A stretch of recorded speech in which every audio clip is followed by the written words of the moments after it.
Boa tarde, pessoal. Dando sequência às reuniões do NAVE, que é o Núcleo Avançado de Vascular e Endovascular do Hospital Sírio-Libanês, a gente trouxe uma reunião hoje bem interessante com a doutora Inês, que é sobre o papel da impressão 3D na cirurgia vascular, assistência, ensino e pesquisa. A Inês é uma cirurgiã vascular super talentosa, jovem, muito benquista pelos alunos, para quem ela ensina, pelos pacientes. Então, assim, esses três pilares que a gente está falando, eu tenho certeza que ela representa muito bem, que é a assistência, ensino e pesquisa. Assim como os nossos debatedores, mas eu vou guardar isso para depois. Então, ela é uma cirurgiã formada na instituição da Universidade de São Paulo, no Hospital das Clínicas da Faculdade de Medicina da Universidade de São Paulo. Então, vou pedir para ela iniciar essa reunião e depois a gente vai debater. Por favor, Inês. Obrigada, doutor André, pela introdução. Então, sem muita enrolação, vou direto para a aula, né? Então, o doutor André já me apresentou, meu nome é Inês Orratti Torres, eu sou cirurgiã vascular, atualmente trabalho como assistente no pronto-socorro do Hospital das Clínicas. Vou falar um pouquinho sobre o papel da impressão na cirurgia vascular. Tudo bem?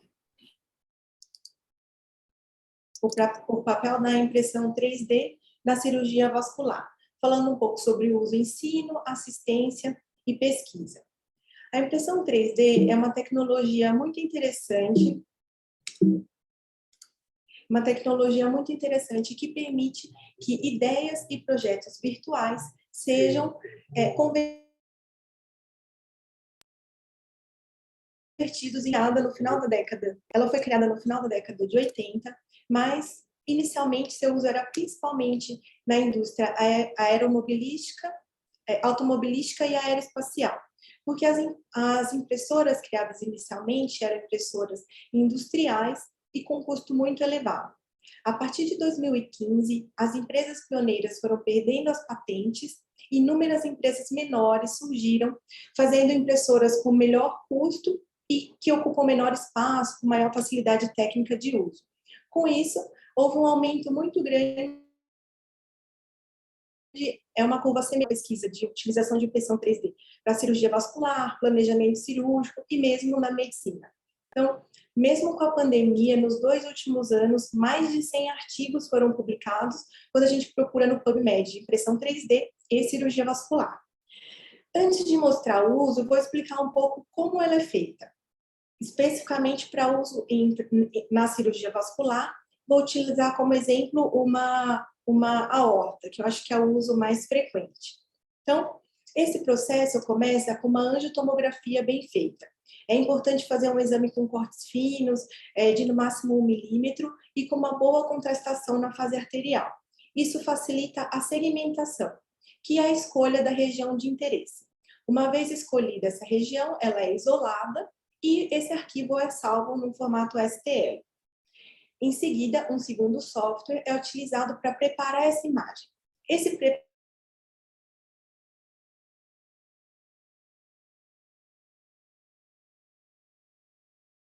preparo, basicamente, escolher uma espessura de parede de acordo com o material e com o tipo de uso que vai ser feito desse aneurisma impresso. Na sequência, esse arquivo é enviado para uma impressora 3D que reproduz esse aneurisma através da deposição de sucessivas camadas de diferentes materiais.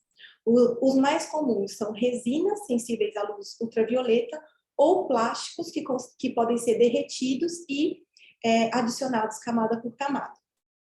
E, finalmente, o objeto que sai da impressora muitas vezes precisa ser processado antes de ser utilizado, seja retirando material de suporte ou conectando num sistema de fluxo pulsátil. Existem inúmeras impressoras disponíveis no mercado e a escolha delas depende do uso e do orçamento pretendido. Então, existem desde impressoras industriais, como esses 2 exemplos, que são a Objet, da Stratasys, e a Synthemistation, da 3D System. Essas são as 2 empresas pioneiras que criaram a impressão 3D lá na década de 80.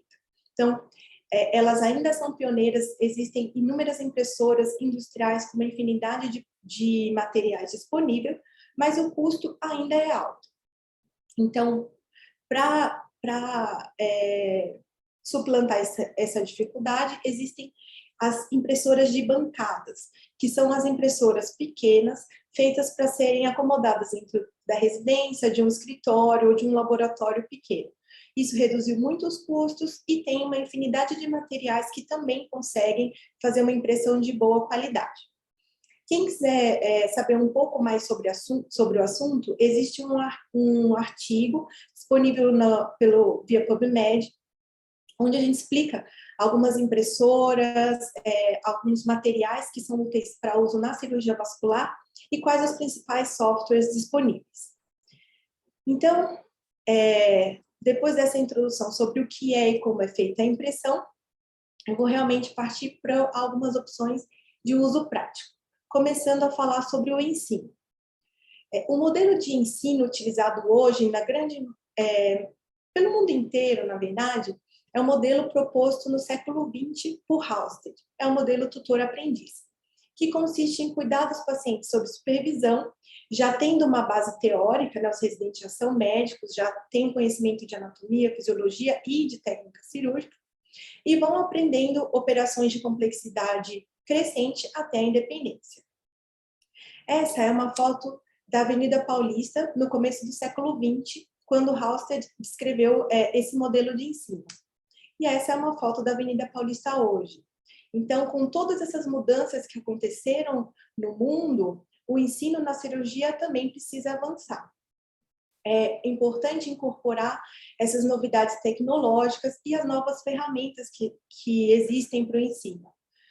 Então, existe uma tendência no mundo inteiro. Halsted incorporou um currículo teórico como pré-requisito para os residentes fazerem a cirurgia. E hoje, no mundo inteiro, é que seja incorporado também um currículo prático, uma avaliação e treinamento de habilidades antes que os residentes possam fazer as cirurgias.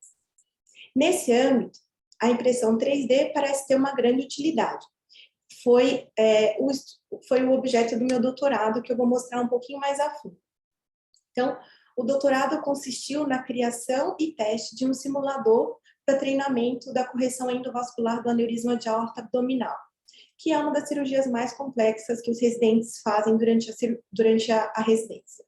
Então, o primeiro passo foi a criação do simulador, que consistiu basicamente na reprodução da aorta e seus principais ramos em um material flexível e transparente, conectado a um sistema de tubos e a uma bomba de fluxo pulsátil, para que o treinamento pudesse ser feito com líquido, que facilita a navegação do material endovascular. Foram testados diferentes materiais e foram produzidos 25 aneurismas. Ao longo do estudo, a parte abdominal do simulador foi sendo trocada. Em busca de um material que permitisse o melhor treinamento, com boa resistência, transparência e navegabilidade do material endovascular, 3 impressoras foram testadas e 5 materiais foram utilizados. Todos os materiais tiveram algum tipo de limitação, mas mesmo com as limitações, foi possível fazer um treinamento de qualidade, com liberação da endoprótese dentro do modelo, escolha da melhor posição para o ramo contralateral, teste de catéteres diferentes para a cateterização do ramo contralateral. De forma que o treino pôde ser feito até o final em todos os casos. Eu acho que a grande limitação, na verdade, para a incorporação dessa tecnologia acaba sendo o custo. Foi feito um levantamento de custo durante a pesquisa e o custo para realizar a impressão usando uma impressora industrial chega a ser 5 vezes maior do que utilizando as impressoras de bancada. Esse custo pode ser reduzido se o cirurgião souber fazer a manipulação e o tratamento das imagens. Então, é possível reduzir esse custo ainda até, talvez, pela metade. Mas é bastante trabalhoso, exige bastante tempo e ainda existe um custo. Será que vale a pena? Então, para responder essa segunda pergunta, foi conduzido um estudo prospectivo, controlado, comparando um ano em que os nossos 5 residentes do último ano realizaram cirurgia em 30 pacientes de acordo com a rotina do serviço. Ou seja, os casos foram discutidos, planejados com assistente sênior e a cirurgia foi feita sob supervisão. Foram operados 30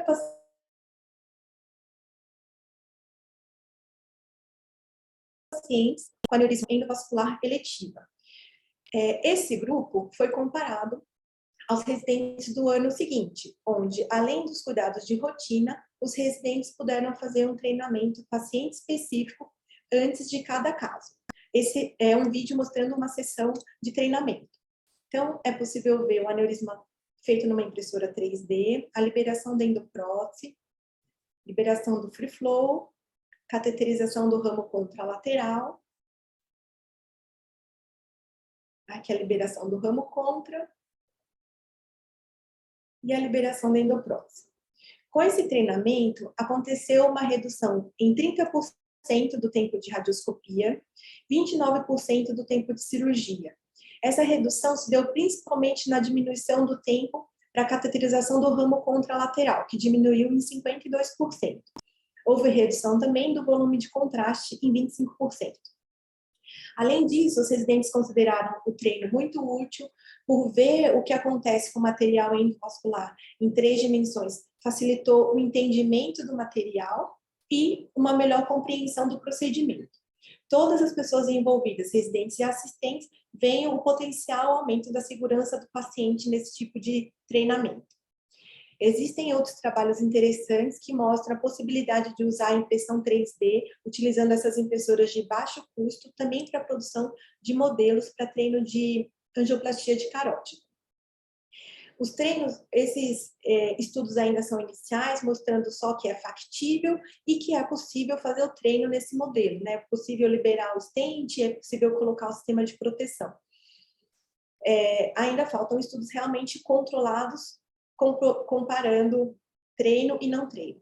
Mas não tem por que o resultado ser diferente de estudos que já existem com simuladores virtuais, onde já mostraram diminuição de erro, facilidade na escolha do ângulo de escopia e também otimização do procedimento. Uma vez que essa tecnologia está disponível para uso no ensino, obviamente ela também é usada para assistência.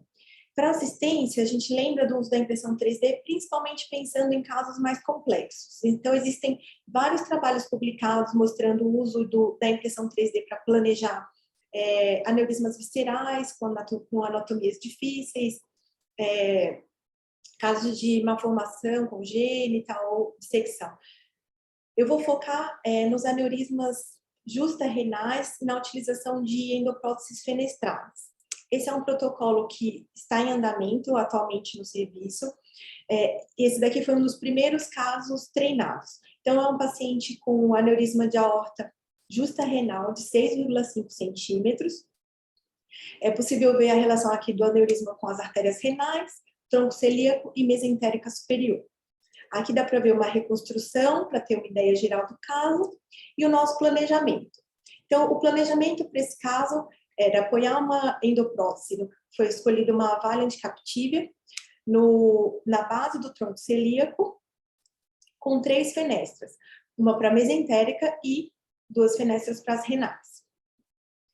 Foi um dos primeiros casos realizados no serviço utilizando a Valiant. Então, para testar como funcionaria nessa determinada anatomia, optamos por imprimir a aorta inteira. Esse daqui é o aspecto do arquivo pronto para ser enviado para a impressora. Aqui, o aspecto do aneurisma saindo da impressora ainda com material de suporte. Aqui, retirado o material de suporte e as 2 partes unidas. E a replicação em silicone, que permite que seja conectado a um sistema de fluxo pulsátil e realmente facilita a navegação do material e o treinamento de todos os passos. A marcação da endoprótese foi feita de acordo com as medidas realizadas na tomografia. Testamos a melhor posição para o pré-cateterismo dos ramos, a eficiência da constrição posterior. E durante o treinamento, observamos que quando a endoprótese estava posicionada no lugar adequado, a fenestra da artéria mesentérica superior e da renal esquerda estavam bem alinhados à origem dessas viscerais. No entanto, na renal direita, houve uma diferença de quase 1 centímetro e o nosso planejamento inicial foi alterado, o que facilitou provavelmente o intraoperatório, onde todas as viscerais foram cateterizadas sem dificuldade. Essa cirurgia foi feita com sucesso técnico, sucesso clínico. Esse paciente já tem mais de 1 ano de acompanhamento. Essa é a tomografia de segmento, mostrando as viscerais pérvias, e ele não teve endolique. Nos casos subsequentes, ao invés de fazer a impressão do aneurisma inteiro, temos feito apenas a impressão da região das viscerais para checar a posição das fenestras. Então, aqui mostra uma fenestra da renal direita e o seu alinhamento após soltar a constrição posterior. Existem vários trabalhos que suportam essa iniciativa, né, que é o uso da impressão 3D para programar as endopróteses fenestradas. O trabalho mais interessante foi publicado por Taher et al. Em 2017 no Journal of Vascular Surgery.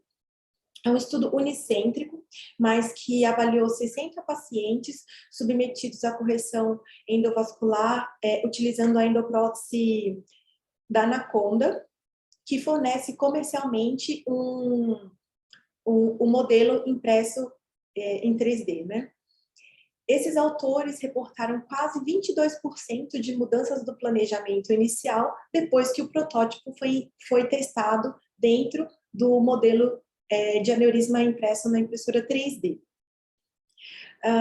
Principalmente mudanças de posição de ramos, especialmente em casos que esses ramos são tortuosos e muitas vezes definir o melhor lugar para essa fenestra é um pouco mais complicado.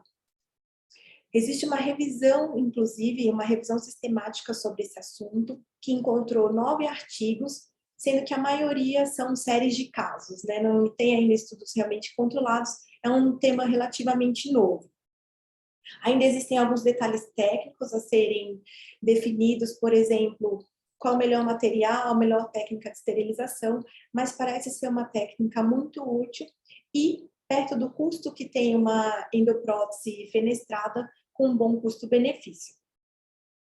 Um outro uso, além do planejamento de cirurgias complexas, um outro uso muito interessante para assistência na reabilitação.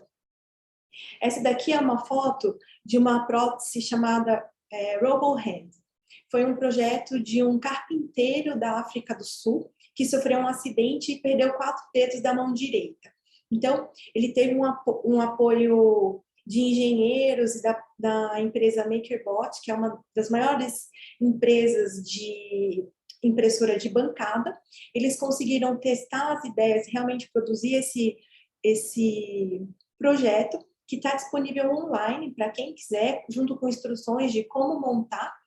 Já foi utilizado por várias pessoas em todo o mundo. O custo para produzir é em torno de $150 só em material. Existe uma revisão sobre o uso da impressão 3D para reabilitação, então com coisas muito interessantes, próteses muito modernas, aparentemente elas são produzidas de maneira mais rápida e com materiais mais leves que as próteses convencionais, mas falta ainda o teste de durabilidade. De qualquer jeito, é uma tecnologia que parece ser muito útil e muito interessante. Então, com isso eu vou sair da assistência e agora falar um pouco sobre pesquisa. Claro que ensino, assistência e pesquisa andam lado a lado. Tudo isso que eu mostrei são projetos de pesquisa que estão em andamento no Hospital das Clínicas, tanto de treinamento dos residentes, como de aperfeiçoamento no planejamento das cirurgias, mas a pesquisa sempre anda alguns passos à frente. Existe coisa muito moderna com pesquisa em impressão 3D. Então, é uma tecnologia útil para desenvolvimento e teste de materiais. Esse daqui é um exemplo de um artigo publicado sobre um stent produzido para uma coronária específico para um determinado paciente, pensado para se acomodar da melhor maneira possível no local da lesão e entregar um stent feito com um material biodegradável e desenhado de uma maneira a entregar da melhor maneira possível as drogas farmacológicas na parede do vaso. É um estudo pré-clínico ainda. Uma outra linha de estudo interessante são os estudos hemodinâmicos. Então, aqui um exemplo de um outro trabalho publicado que estudou o efeito das estenoses maiores que 70% em vasos de pequeno calibre. Então, foi feito um projeto, então, uma impressão 3D desses vasos, e eles foram analisados sob microscópio, usando uma solução, uma viscosidade parecida com a do sangue e micropartículas visíveis. Então, dá para ver aqui o efeito, o turbilhonamento causado pela estenose de 70%. E, por fim, vou mostrar um uso que é muito interessante. Existem impressoras 3D capazes de usar células produzidas em cultura como tinta. Tem um artigo muito interessante publicado na Nature, recentemente, que mostra o uso dessa tecnologia para auxiliar na cicatrização. Então, esse uso começa com a utilização de um scanner que faz uma varredura da ferida. Depois dessa varredura é gerado um desenho que possibilita um projeto de que tipos de célula utilizar para tratar essa ferida. São feridas geralmente de espessura total, né? E que exigem mais um tipo de célula para utilizar para facilitar a cicatrização. Então, depois desse planejamento, a impressora 3D vem depositando as camadas de célula conforme necessário. Nesse caso, nas camadas mais profundas, eles fizeram deposição de fibroblasto, nas camadas mais superficiais de queratinócitos, seguindo um determinado arranjo organizadas por hidrogel, de acordo com estudos prévios que mostram que não adianta só colocar a célula, tem um arranjo específico que facilita que ela se desenvolva. Com isso, esse estudo foi feito em porcos, né? Esse aqui em porcos, isso daqui é algumas figuras do artigo. Dá para ver a ferida feita no dorso do animal de 10 por 10 centímetros. Aqui dá para ver o scanner. As fotos subsequentes são as fotos geradas a partir do escaneamento da ferida e o planejamento do tratamento. E aqui na última figura, a impressora 3D fazendo a deposição das células conforme o planejado. Essa foto seguinte é em roedores, comparando a impressão 3D, o uso de matriz e o tratamento só com curativo convencional. Em 3 semanas, os pacientes que receberam tratamento através da impressão 3D já tinham a ferida praticamente cicatrizada, comparando com os outros 2 grupos que a ferida ainda estava aberta. Então, as perspectivas de desenvolvimento de pesquisa utilizando a impressão 3D são muito grandes e do uso rotineiro também. Esse é um editorial publicado na Nature, onde alguns grupos já mostram estudos iniciais com a impressão de órgãos. Então, essa primeira imagem é um grupo da Carolina do Norte, que mostrou a possibilidade de imprimir um rim. Ainda tem algumas dificuldades na microcirculação, mas o órgão em si, enfim, já é feito. Existem trabalhos com fígado também, cartilagem, enfim, uma infinidade. Então, a tendência é que o seu uso se dissemine ainda mais com novas impressoras e novos materiais que vão surgindo todo ano e, claramente, o processo de utilização dessa tecnologia também se tornou muito mais fácil. Então, eu concluo que a impressão 3D é uma tecnologia que já está disponível no Brasil e no mundo, através de prestadores de serviço ou através de empresas que já produzem essas impressoras no Brasil. Pode ser utilizado, sim, a um custo mais baixo.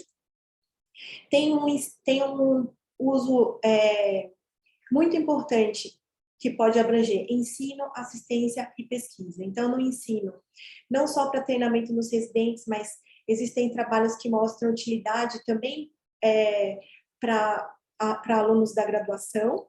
Na assistência, casos complexos e reabilitação. E pesquisa, uma infinidade de possibilidades de uso. Então, era isso que eu tinha para falar. Obrigada.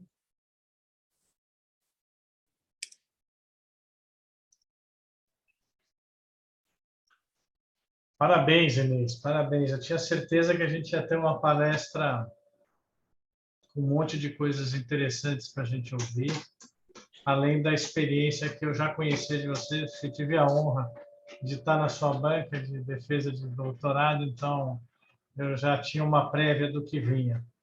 Mas foi excepcional a aula. Walter, não sei se alguém quiser fazer alguma pergunta antes de abrir. Bom, ótima a apresentação da Inês. Cada vez que a gente ouve ela apresentando, ela sempre traz mais novidades. E nesse território, de aneurisma tóraco-abdominal ou do arco da aorta, eu acho que na nossa especialidade, é uma área que é bem utilizado isso, né, Inês? E você está de parabéns. Vou chamar o comentador, né, André? Chamar primeiro o Edivaldo Joviliano. Ele é livre-docente pela Faculdade de Medicina da da USP de Ribeirão Preto. Ele é chefe da cirurgia vascular e endovascular do HC da USP de Ribeirão e é diretor científico da Nacional da SPACV. Edivaldo. Obrigado, Walter. Obrigado, amigos, André, todos os colegas do Hospital Sírio-Libanês, todos que estão aqui. Agradeço o convite para estar aqui e aprender junto com vocês sobre essa brilhante linha de pesquisa aí do professor Nelson e da Inês, que a gente teve a oportunidade de conhecer um pouco mais em detalhe, e vem conhecendo já nos últimos anos, não é? Porque o trabalho já está publicado, todos nós conhecemos em alguns eventos, mas que agora a gente tem a oportunidade de debater alguns detalhes e até ter novas ideias com relação à utilização desses modelos. Inês, antes de falar do meu comentário, eu queria te perguntar uma coisa. No treinamento dos residentes, né, que vocês fizeram, vocês utilizaram a visualização por transparência, pura e simplesmente, ou utilizaram um aparelho de radioscopia para simular como se fosse num caso real? Isso foi uma coisa que a gente tem bastante convicção, na verdade. Sempre procurei materiais transparentes, porque como a gente já toma bastante radiação na prática do dia a dia, eu acho que o ideal é que o treinamento seja feito sem radiação. É possível fazer com visão indireta, então a gente fez um modelo transparente, com iluminação atrás, e usei uma câmera para filmar e uma tela. Eu não quis prolongar muito, assim, eu tenho figura sobre isso, mas a gente coloca uma câmera e coloca numa tela, facilita até na hora de fazer a cateterização do ramo contralateral, que às vezes a pessoa está um pouco longe, né, manipulando o material de longe.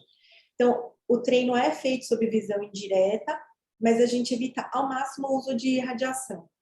Entendi. E a câmera, você tinha um visor, não? Tinha uma a câmera tela de computador. Ah, ótimo. Não, muito bom, parabéns, eu acho que foi uma ideia excelente e eu concordo com você. Isso facilita, inclusive, a utilização em diferentes cenários, né, em diferentes ambientes, não necessariamente um ambiente que tenha um aparelho de radioscopia.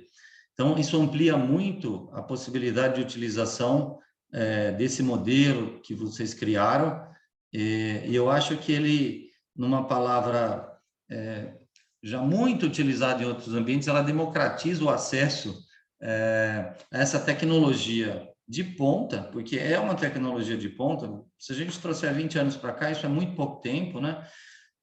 Tanto para o ensino quanto para a assistência. Nós tivemos a oportunidade, nos últimos 10 anos, de trabalhar com esse modelo industrial, produzido por uma indústria japonesa, onde a gente, para casos complexos, especificamente de fenestradas, eventualmente de associação com ramificadas, de fazer esse treinamento, e como eram casos dedicados, a gente fazia sempre com o auxílio da radioscopia, até no próprio cenário, né? Mas porque eram casos complexos, que a gente queria realmente simular a situação real, né? A angulação, se estava adequado, com o que a gente encontrava na tomografia, se o modelo foi bem feito, né, para simular exatamente a visão que o cirurgião endovascular iria ter no momento da execução do procedimento de fato. Mas eu não diria que só para ensino, né, mas para, inclusive, avaliação dessas habilidades, esse modelo de vocês, e essa tecnologia, na verdade, que vocês conseguiram chegar com essa situação de baixo custo, ela deveria ser mais conhecida e mais divulgada, na verdade, né? Porque ela abre uma oportunidade muito importante, principalmente para nós, né, na nossa área, de treinamento de residentes, de avaliação de habilidades, eventuais provas práticas, né? Porque, como você comentou, nós estamos numa nova era.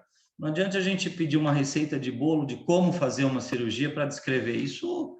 Qualquer aluno, residente ou mesmo colega que está no início da carreira pode decorar. Agora, a execução, sim, não é? O treinamento da habilidade, a sua avaliação, ela é absolutamente fundamental. Eu lembro muito bem, talvez o professor Nelson, o André também é da nossa geração, os treinamentos que nós fazíamos eram com animais mamíferos, né? Que hoje é muito difícil a gente fazer esse tipo de treinamento. Eu tenho certeza que em muitas situações isso vai até ser proibido. Até para pesquisa a gente tem tido dificuldade, né, de fazer treinamentos cirúrgicos. E a solução são modelos. E a técnica de impressão 3D, ela veio para ficar, eu não tenho dúvida, né? Eu acho que a linha de vocês é uma linha feita aqui no Brasil, por pesquisadores brasileiros. Eu acho que a gente só tem que elogiar e amplificar esse conhecimento, essa tecnologia que vocês, esse know-how que vocês adquiriram com essa linha de pesquisa que vocês têm. Eu parabenizo assim, você, o seu orientador, gostei muito de conhecer agora um pouquinho mais em detalhe, e digo que até como diretor científico, né, da sociedade, a gente está caminhando a nossa ideia nas avaliações práticas dos associados, dos colegas que se submeterem à avaliação, a provas. A gente pretende futuramente já realmente iniciar a prova prática de habilidades, de fato, não é? E a incorporação de modelos 3D com simuladores, eventualmente, vai ser uma rotina, eu tenho certeza, nos próximos anos. Então, eu diria que não é só no ensino, acho que na assistência, para os casos regulares também, Inês, como vocês mesmos publicaram no trabalho, quer dizer, para o treinamento dos residentes e para a configuração, quando você tem um device novo, não é? O uso do device, de uma amostra de um device novo num modelo, é muito mais interessante de você fazer isso direto no paciente, não é? E a gente tem os devices sendo renovados frequentemente, não é? E por todas as empresas produzindo novas gerações, e nada mais adequado do que a gente testar essa liberação, né? Fazer esse teste inicial desses novos devices também em modelos 3D, num cenário de treinamento, em vez de fazer esse tipo de avaliação direta do paciente. Então, eu queria parabenizar você, de novo, seu orientador, e dizer que nós temos muito interesse, tanto aqui na instituição nossa, na nossa faculdade de medicina, quanto pela sociedade, eu posso lhe garantir isso, de que isso seja, com o passar do tempo, aí, brevemente incorporado e a gente possa trabalhar junto, fazer projetos juntos, em favor do ensino, e da assistência, principalmente. Acho que a pesquisa não tem limites, né, para novos projetos, novas ideias, e com certeza é um caminho muito próspero que o grupo de vocês terá pela frente. E muito obrigada pelos comentários, obrigada ao doutor André e doutor Walter também. Realmente, assim, as possibilidades são muito grandes e quanto mais a gente tiver pessoas envolvidas e colaborações, acho que maior a chance da pesquisa evoluir, né? Para a gente realmente demonstrar um benefício, acho que uma grande dificuldade, ainda mais com a pandemia, acaba sendo o N mesmo, né? E se a gente consegue fazer uma cooperação entre hospitais diferentes, isso certamente avança. Acho que é interessante para todos que a linha cresça mesmo e alcance não só o nosso hospital, como outros. Sem dúvida, Inês. Eu acho que é um projeto tão bom que merece essa expansão, merece uma validação, uma casuística grande, e eu não tenho dúvida que trará muito benefício para todos os envolvidos. Para a especialidade, sem dúvida nenhuma.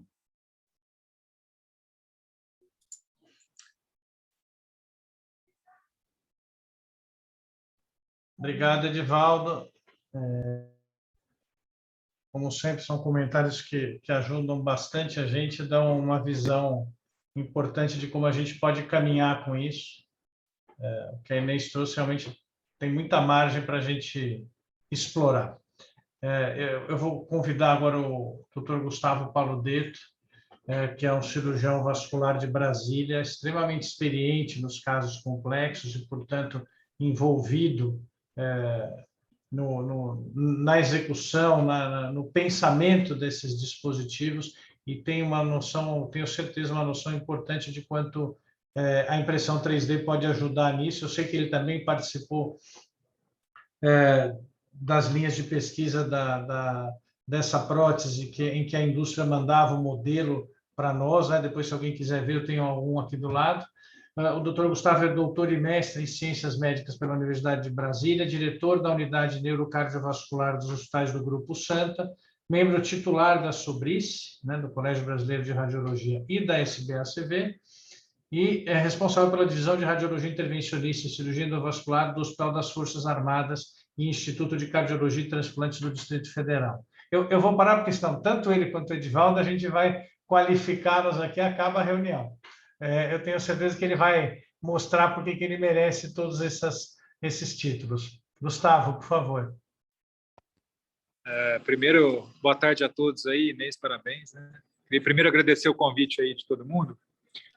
A gente viveu, só pegando o gancho que o doutor André falou, um momento em que a intenção de fazer o treinamento no modelo, ele tinha um papel muito importante, mas o modelo ele era muito rígido, ele não simulava a realidade do que a gente encontrava dentro da cirurgia, né? Então, principalmente, né, o modelo da Anaconda, que era feito num plástico duro, a gente trazia ele para a sala, ele era feito especificamente, né, o Dr. André está mostrando especificamente num acrílico, né, similar a um acrílico, e que a gente trazia para a sala, fazia ele na escopia e a gente conseguia implantar a prótese, né? A diferença que eu achava é que quando a gente estava lá na realidade com o paciente com sístole e diástole, o Landerquist retificando toda a anatomia, o negócio não funcionava daquele jeito, né? E talvez as grandes dificuldades técnicas que a gente tinha dentro de sala, ela não era vista com o modelo rígido, né? E a dificuldade de cateterização de um vaso, né, vir por baixo, vir por cima, isso, né, a gente conseguia falar, olha, realmente a prótese ela foi feita, né, com uma especialmente para esse paciente, as fenestras estão perfeitas, né, mas a gente tinha uma diferença e uma dificuldade muito grande de fazer esse tipo de manobras, entrar por baixo numa renal que é mais angulada. Então, essas dificuldades a gente passou demais.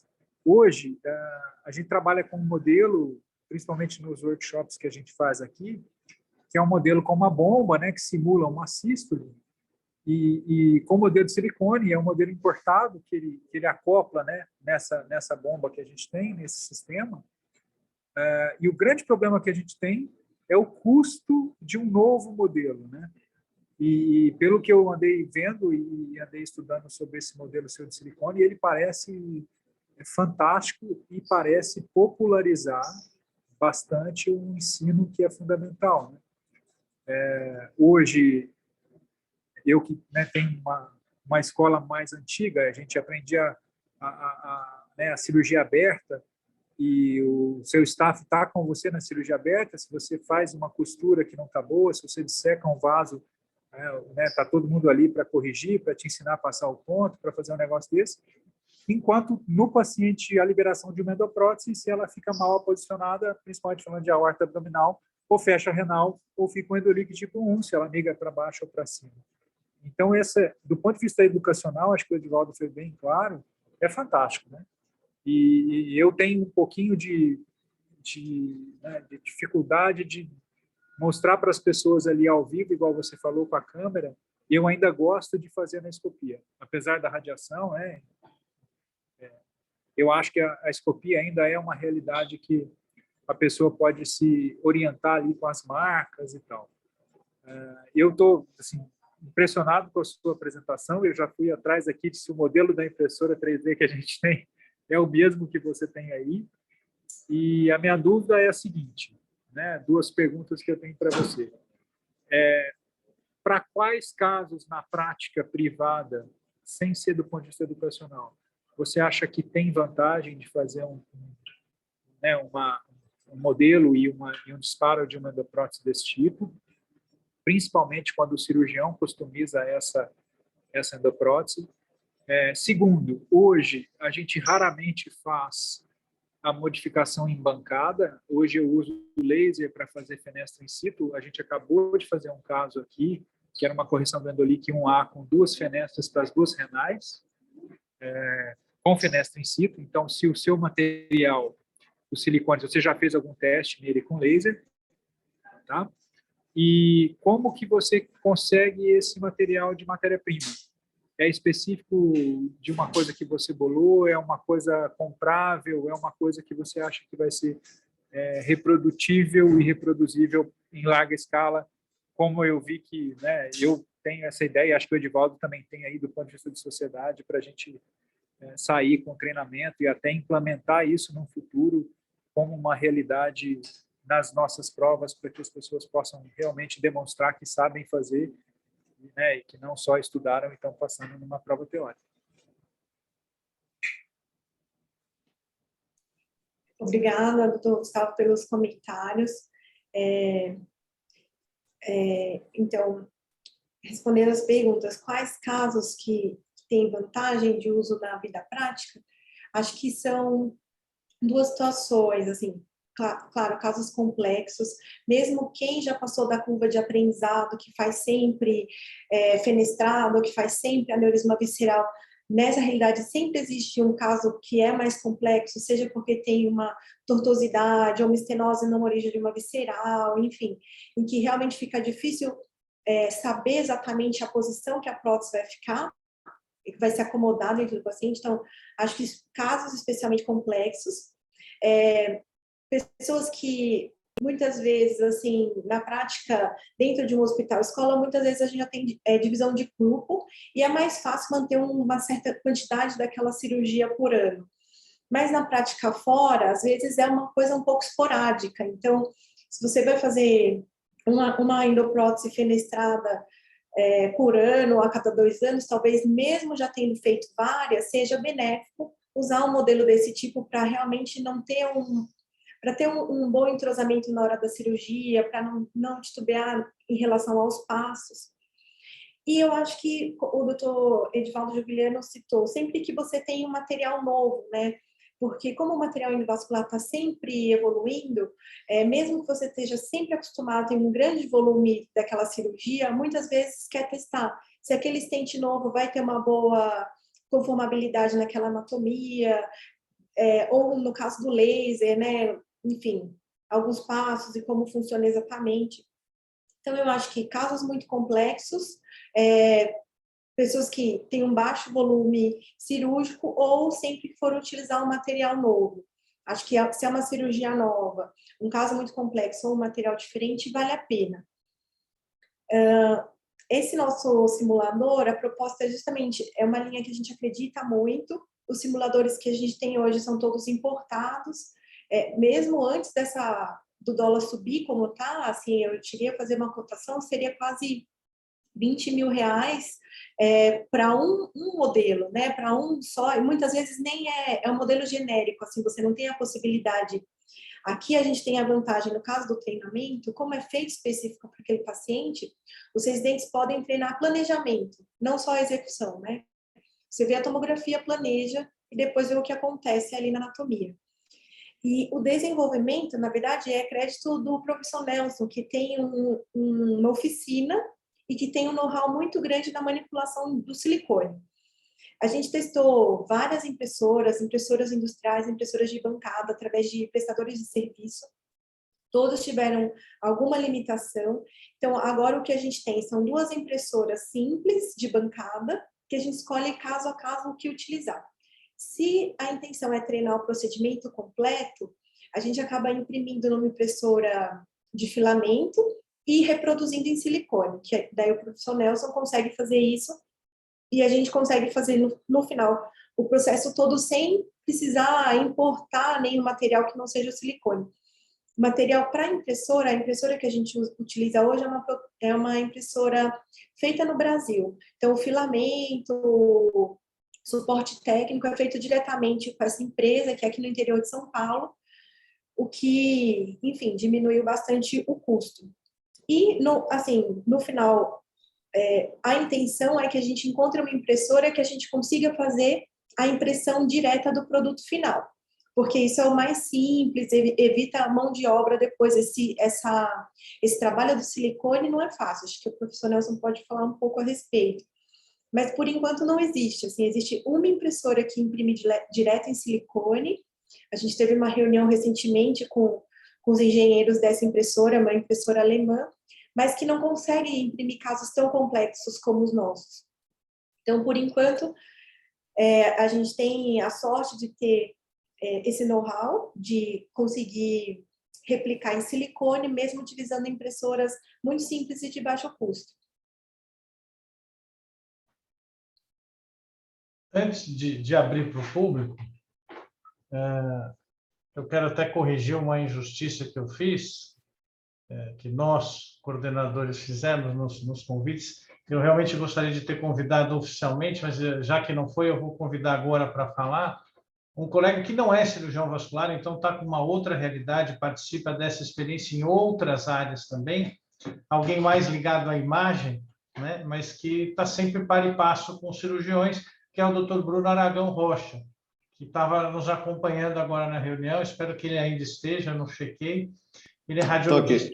Oi, Bruno. Radiologista formado pela Faculdade de Medicina da USP, foi do corpo clínico no grupo de radiologia do Hospital Sírio-Libanês de 2014 até 2021 e saiu agora para uma empreitada nova, boa, que é ser coordenador médico de inovação do Grupo Fleury. Então, que é o reconhecimento mesmo desse trabalho e dessa experiência, em especial para planejamento cirúrgico com impressão 3D. Então, eu quero ouvir o que ele tem a dizer a esse respeito e dizer que esse convite é oficial. Eu só tenho a agradecer mesmo.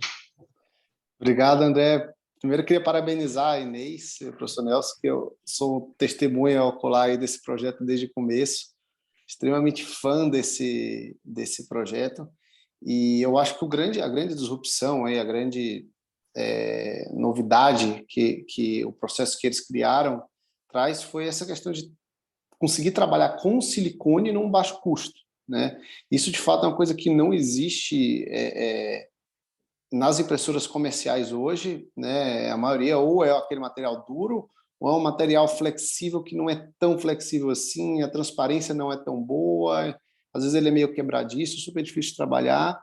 Eu acho que essa técnica que eles desenvolveram ao longo de anos para conseguir replicar em silicone uma anatomia feita no impressor de filamento é fantástica e traz uma perspectiva aí, especialmente para ensino, para nossa realidade, muito mais factível de ganho de escala, né? Porque hoje, técnica, se você quiser colocar realmente nesse tipo de material, é economicamente inviável. E eu acho que realmente é uma técnica que tem que ser bastante difundida, talvez pensar como conseguir ganhar escala com isso, né? E eu acho que até fora do país, inclusive, eu vejo que tem a maioria das dos fornecedores e tal, eles também não têm essa...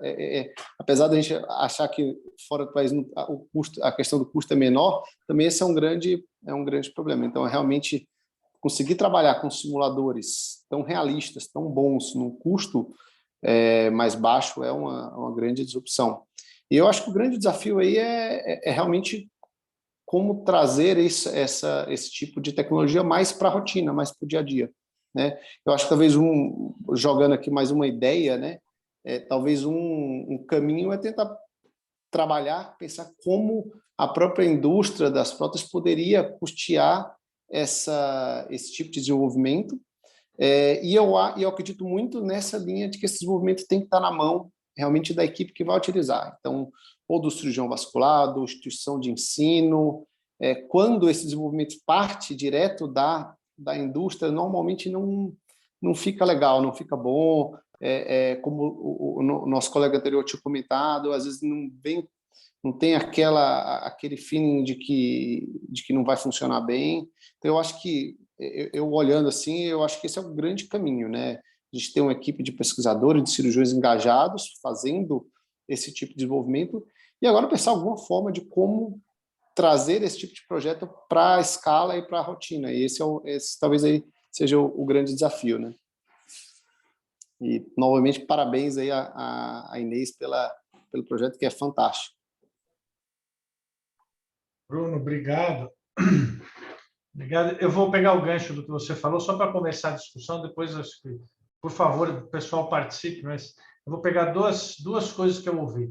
Uma do Paulo Detto e outra do Bruno. Eu acho que a pesquisa é isso, né? A gente vai atrás dos nossos problemas, de solução para os nossos problemas. Então, assim, com relação à parte assistencial, é o que o Paulo Detto falou, né? Na hora que você está com o dispositivo dentro do corpo, é outra conversa. Então, aí vai a minha primeira pergunta para a Inês. Tudo bem, eu acho que é bacana você restringir, na hora que você vai fazer uma customizada, restringir a sua impressão à porção das viscerais, que é o que te importa.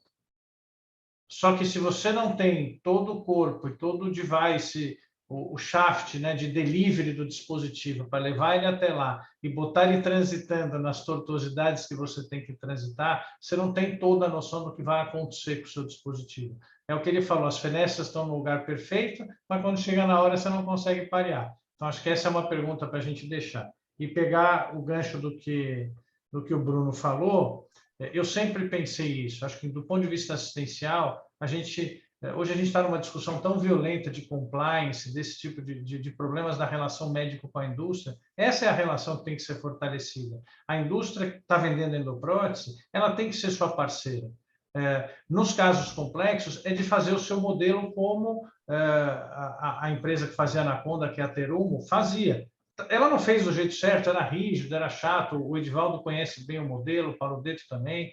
É um modelo difícil de trabalhar, mas assim, a indústria tem que ser parceira na parte assistencial. Ela ganha bastante dinheiro com isso. Então, para ela fazer isso em escala, eu acho que é muito mais simples de baratear.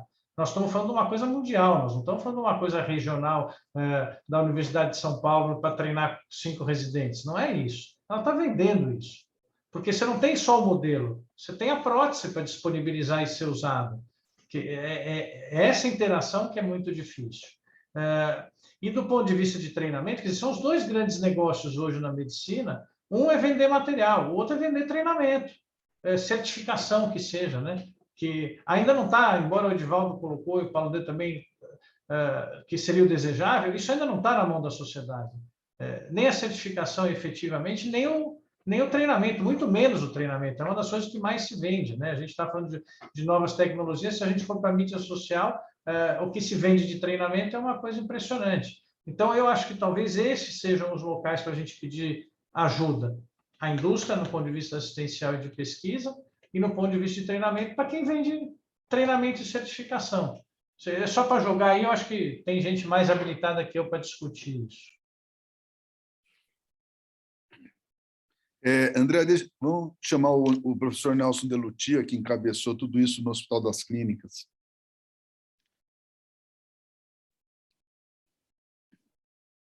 Nelson?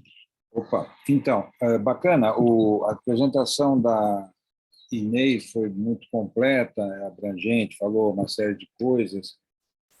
Algumas que eu acho que também viram um pouquinho até lendárias, né, do ponto de vista de vantagem, fazer aquela impressão daquela mãozinha 3D, eu acho que aquilo não é grande coisa, não. Mas o fato é que o método é interessante. Não, que a gente vira que nem você começa a falar em célula-tronco, o pessoal acha que a célula-tronco vai fazer crescer o pé da pessoa, e não vai.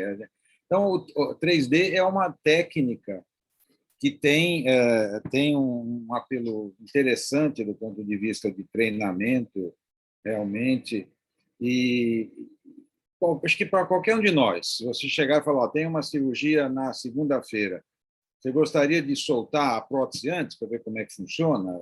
Ou relembrar como é que é? Ou fazer isso no modelo?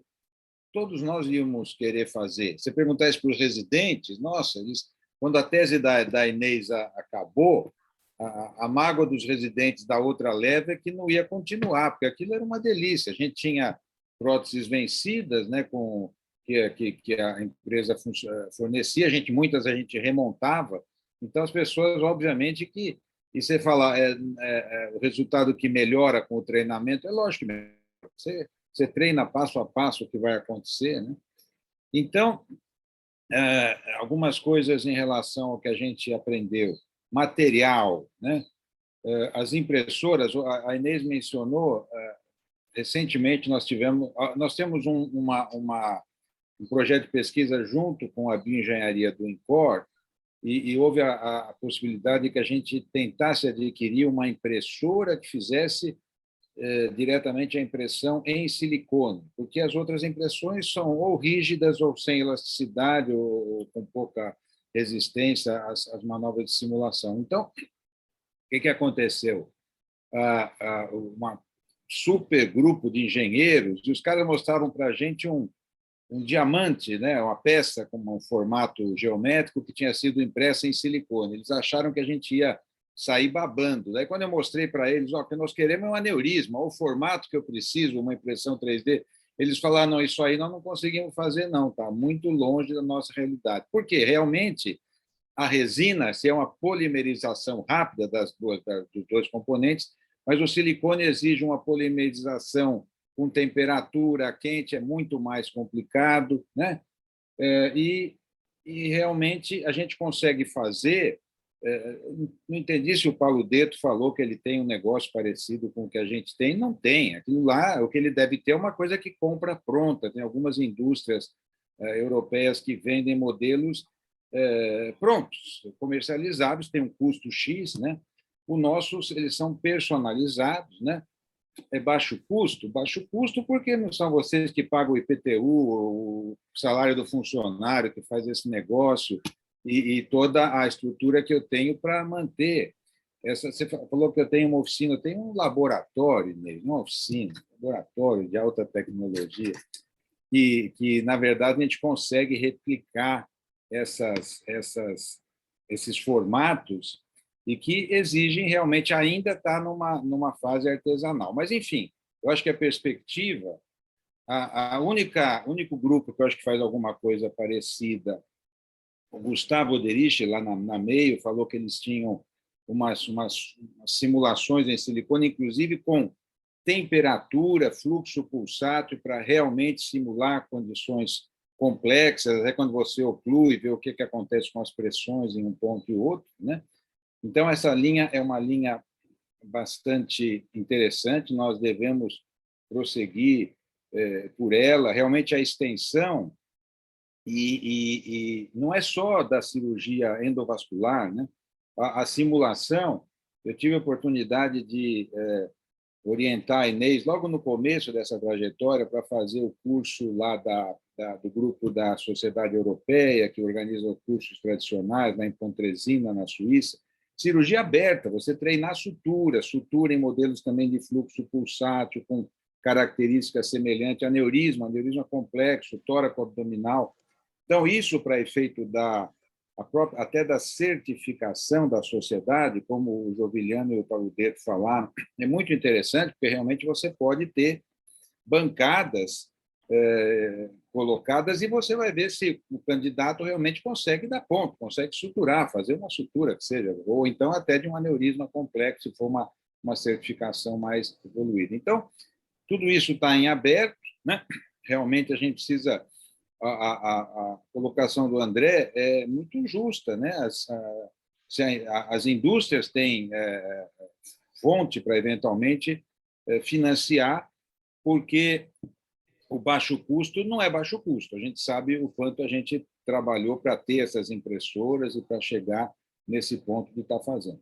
Agora, enfim, hoje em dia nós temos a possibilidade, se tiver um caso complexo na enfermaria para operar daqui a 15 dias, a gente tem a condição de fazer essa simulação, né? Não é o que a Terumo propunha, uma simulação um pouquinho mais próxima da realidade. Mas ótimo que foi iniciativa do grupo aí do Círio de convidar a Inês para a gente poder discutir esse assunto. Obrigado.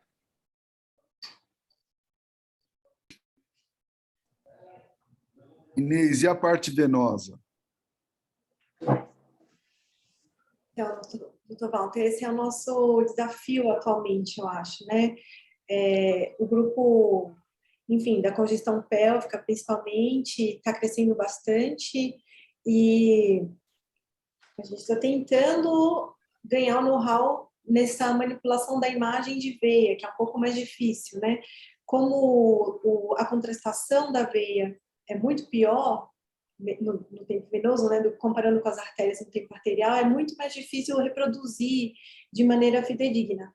Mas a gente tem, sim, um trabalho em conjunto, né, para começar a desenvolver também estudos e, quem sabe, posteriormente, treinamento na área venosa. A gente já está fazendo testes de materiais para encontrar um material e tentar fazer uma impressão direta que possibilite fazer depois estudos hemodinâmicos e, quem sabe, o treino, também no sistema venoso. Uma pergunta. Parabéns, Inês. Que apresentação fantástica. A minha pergunta é, esse trabalho foi feito no Hospital das Clínicas ou no laboratório do Nelson? Doutor Gil, foi feito no Hospital das Clínicas, em colaboração com o laboratório do professor Nelson. A maioria dos treinos foi feito no Lean, mas alguns treinos também foram feitos no laboratório do professor, e a produção do simulador em si, a criação da bomba de fluxo pulsátil, dessa parte toda de silicone, foi feita no laboratório do professor Nelson. Deixa eu responder um pouquinho para o Júlio. Tudo bom, Júlio? Tudo ótimo, Nelson. Eu só completar, então, porque estava achando estranho que você não foi chamado e o Walter te chamou, porque se ninguém te chamasse, eu já estava querendo pôr você para comentar, porque eu sei que você que está de trás, mas pouca gente sabe, ou não é todo mundo que sabe, inclusive eu. Eu sei que você está atrás disso, porque está há anos, né? E parabéns, Nelson, de você ser tão novo e nas suas inovações, comparando com a média de idade dos que estão aí presentes. Júlio, obrigado, que bom estar conversando com você aqui. O que acontece é o seguinte, nós temos duas situações, né? Dentro da Faculdade de Medicina, junto com a anatomia, não sei se você já visitou lá, acho que eu já te levei para visitar alguma vez. Nós temos uma área grande que é um laboratório nosso. Nós temos o Lean da cirurgia vascular. Isso foi conquistado quando a gente assumiu lá a co-chefia do grupo. Então, nós temos realmente um espaço precioso. Então, os residentes eles iam para fazer o treinamento dentro do nosso laboratório. Acontece que as coisas são sempre muito imbricadas. Por exemplo, as bombas de fluxo pulsátil, elas foram criadas dentro do meu laboratório, a minha oficina, como diz a Inês, assim como certas coisas, certos repiques em silicone foram feitas também nessa minha área, onde eu tenho funcionários que têm essa expertise. Mas, felizmente, a gente tem essa realidade que acho que talvez poucos serviços no mundo tenham que ter um serviço de cirurgia vascular com um laboratório de pesquisa, tem toda aquela parte da biomecânica do Erasmo. Então, felizmente, nós temos uma área nobre ali que está à disposição de todos e da própria sociedade para os ensaios que a gente imaginar dentro da área de pesquisa. Obrigado.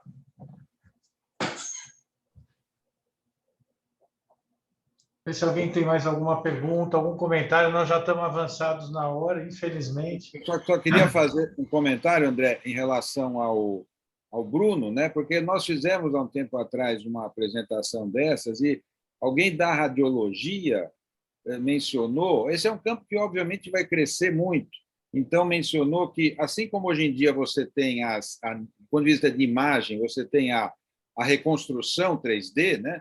Eu, Júlio, como é que você imaginaria que você enxergar o aneurisma do jeito que você vê hoje em dia numa 3D que vem impressa, né? Você vira do avesso a coisa. Mas existe a possibilidade, que eu acho que não vai ser em tempo longo, de você receber uma impressão 3D. Pode ser que o serviço de radiologia, né, o Fleury, alguns serviços, já te mande uma impressão 3D do seu aneurisma, do aneurisma do seu paciente, que você possa até mostrar da realidade virtual para um protótipo real, para analisar e até para o paciente perceber o que é o aneurisma. Eu acho que a hora que ganhar escala, isso realmente vai baratear. Né? Só a gente olhar o que custava um computador e o que custa hoje. Isso vai realmente baratear. Então, acho que isso é viável, se a indústria se envolver. Eu acho que é aí que a gente tem que pedir a parceria. Né? Eu queria parabenizar todos, agradecer, falar de novo, o núcleo está aberto para quem quiser trazer casos, trazer temas, perguntas e discutir.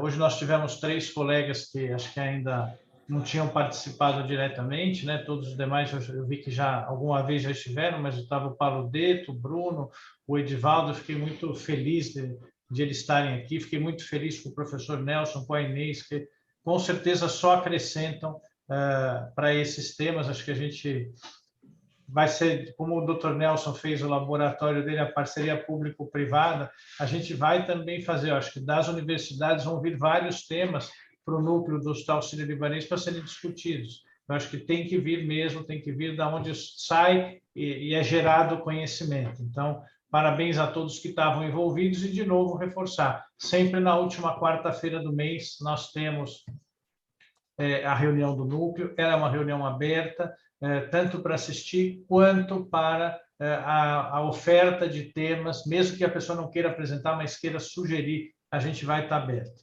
Então, eu agradeço. As aulas eu tenho deixado gravada no YouTube, é só procurar NAVE, NAVE-HSL, separado. Tem um canalzinho lá que a gente gravou todas essas aulas, eu vou botar aqui no chat para quem quiser copiar. Agradeço de novo. Para o mês que vem a gente espera estar com vocês de novo. Walter, obrigado. Inês, professor Nelson, Edivaldo, Paulo Deto, Bruno, professor Júlio, muito obrigado a todos. Obrigado. Obrigado. Acho que podemos encerrar a gravação, pessoal. Obrigado. Tchau, obrigado.